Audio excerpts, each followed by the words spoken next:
The custody issue. God gave me a picture of the current state of this world. I was given a dream. I was in the waiting room of the physician's office, and I understood that everyone was there because there was a custody issue, and all our children had to be examined so the physician could determine if custody was to be removed. As I sat there, my heart went out as I saw a pitiful child sitting in front of me. He was slumped over, he looked dirty, malnourished and bruised, and he had a look on his face as if he was expecting something bad to happen at any time, like it was his everyday life. His expression was sort of blank, detached. Then I saw his problem, his mother. She would shout out commands like, "Sit up straight," and before he could even try, she would grab him by the arms and shake him straight. Or she would say, "Come here," and before he could even put his feet on the floor, she would grab his hand and yank him to his destination. Tears started in my eyes, and I thought, how are you going to shake him straight like that when you are the reason for his pitiful form? Then I heard her conversing to another mother saying, "I can't wait to get my welfare check this month." It was clear that this woman cared nothing for her children, but what they could bring to her. She was a welfare whore, only multiplying children to serve herself, and so it is with the churches. I had begun to openly cry for this child, when I thought, where are my children? I turned and saw my children smiling happy and healthy, and I huddled them together, and my tears burst out as I gave them a family hug together. A million thoughts ran through my head at that moment. I considered all that goes along with the transition, taking a child from an unhealthy and deranged family to put them in a loving and healthy family. They usually go kicking and screaming. They cling to their mother, that way of life is all they know, and they have sentimental feelings regardless of the abuses they received. They don't even see them as abuses, because they haven't lived healthy to know the contrast. When I woke up, I knew immediately that this dream was from God, and I thought, when has anyone ever cried like that in a dream? I was distracted that morning, and the dream left me before I could recall or understand it, but God gave me an experience that day that unfolded the understanding as He brought it back to my remembrance. I was reading 1 Samuel 14, where I saw the contrast of Saul and Jonathan. Saul, like the church, was always shouting out commands and directions from his own belly, and he didn't ask God, "Is this good?" It was frequently the case that the men of Israel were distressed that day, for Saul had placed the people under oath saying, 1 Samuel 14:24, fill in the blank. The church is always placing burdens that Jesus didn't give. For they bind heavy burdens, hard to bear, and lay them on men's shoulders, but they themselves will not move them with one of their fingers. Matthew 23:4. But then there are those, like Jonathan, who are always seeking God's purposes, and asking for either a red light or a green light, so they know whether to proceed. They have their eyes open to whether God is opening a door or closing the door. The church leaders don't do this, and they are like the welfare whore. They are like Balaam. If the children of God see the angel of the Lord directing them in a way that doesn't please the church leaders, they will grab them by the hand and yank them where they desire them to go. They will beat the donkey and shake him straight so that all of them will go to the enemy. Numbers 22-24. The cases are being reviewed and custody is about to be removed, and the judge will proclaim the verdicts to all churches. But these two things shall come to you in a moment, in one day, the loss of children and widowhood. They shall come upon you in their fullness. Isaiah 47:9. They have structured their church to be a trap, the snare of the fowler, as a dragnet. They take up all of them with the hook, they catch them in their net, and gather them in their dragnet. Therefore they rejoice and are glad. Therefore they sacrifice to their net, and burn incense to their dragnet, because by them their share is sumptuous, and their food plentiful. Shall they therefore empty their net, and continue to slay nations without pity? Habakkuk 1:15-17. Custody will be taken away, and their dragnet destroyed. Will not all these take up a proverb against him, and a taunting riddle against him, and say, woe to him who increases what is not his, how long? And to him who loads himself with many pledges? Will not your creditors rise up suddenly? Will they not awaken who oppress you? And you will become their booty.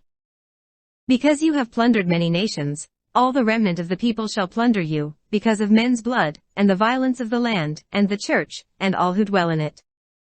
Habakkuk 2:6-8. It is now time for the people to expose the corruption of the church and its structure. There are many small subtle things that are in the church structure, which make it a blinding machine. You give shameful counsel to your house, cutting off many peoples, and sin against your soul. For the stone will cry out from the wall, and the beam from the timbers will answer it. Habakkuk 2:10-11. Because the church is built by false counsel, it will fall apart in the time of shaking and sifting. I will give you one beam in the church structure: vain repetitions. Jesus counseled us not to use vain repetitions as the heathen do, Matt 6:7, yet this is one of the most prevalent building materials used in the church, and Satan loves it. It is a scientific fact that repetitions have a dumbing down trance effect. Satan loves to hear John 3:16 repeated in the church all the time, because he knows that repetition causes it to lose its meaning and significance. God intends that our understanding and intellect would increase deeper, and still deeper, and he wants us to search and share the neglected scriptures. If the church had done this, her children would shine. And I tell you, though the Adventist church has many healthy children, this is because their Father is with them. They had the spirit of prophecy through Ellen White, but all his children will have dreams and visions as they restore the Sabbath in their homes and neighborhoods. The latter rain is promised for the harvest. And even the Adventist church will find that they have their share of guilt. Son of man, prophesy against the shepherds of Israel, prophesy and say to them, thus says the Lord God. To the shepherds, woe to the shepherds of Israel who feed themselves. Should not the shepherds feed the flocks? You eat the fat and clothe yourselves with the wool. You slaughter the fatlings, but you do not feed the flock.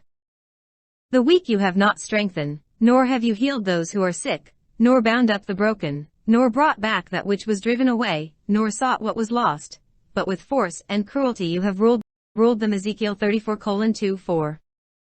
If they were grieved for the affliction of Joseph, Amos 6:6, if they would have brought the outcast back and lifted burdens, if they truly had the heart of Jesus, if they truly were generous and loving, they would have long ago restored the Sabbath to the neighborhoods and to the homes.